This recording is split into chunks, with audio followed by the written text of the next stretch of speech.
আজ আমরা যে বড় বড় শক্তিশালী ট্র্যাক্টর দেখি সেগুলোর শুরুটা কিন্তু মোটেও এমন ছিল না। একসময় কৃষি মানেই ছিল গরুর লাঙ্গল, আর জমি চাষ মানেই ঘন্টার পর ঘন্টা কষ্টের কাজ। কিন্তু মানুষ থেমে থাকেনি, মেশিন বানিয়েছে, আর সেই মেশিনই আজকের আধুনিক ট্র্যাক্টর। চলুন জেনে নেই ট্র্যাক্টরের জন্ম, বিবর্তন আর মহিন্দ্রা ট্র্যাক্টরের আবিষ্কার কাহিনী।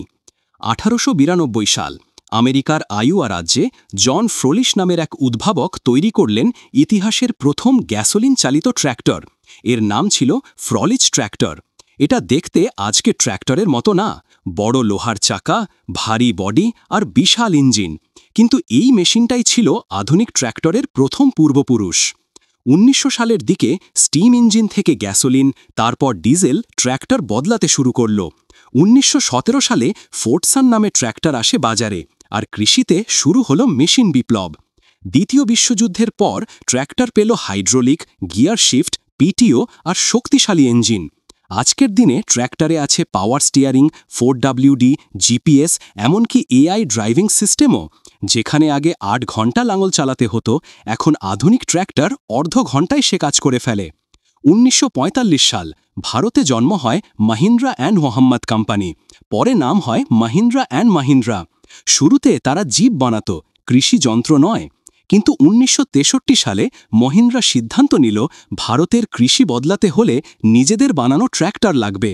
তারা যুক্ত হল আমেরিকান কোম্পানি ইন্টারন্যাশনাল হারভেস্টারের সাথে, আর তৈরি করল প্রথম মহিন্দ্রা ট্র্যাক্টর, মাহিন্দ্রা B275।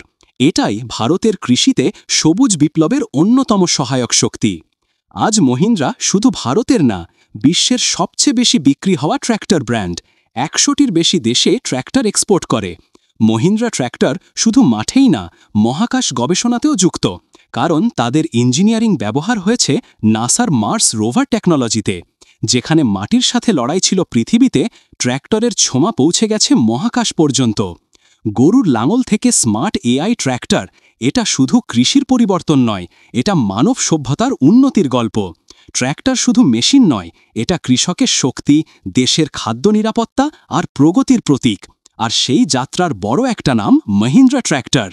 আপনি কি মনে করেন ভবিষ্যতে ট্র্যাক্টর চালাবে মানুষ নাকি রোবট? কমেন্টে জানাতে ভুলবেন না।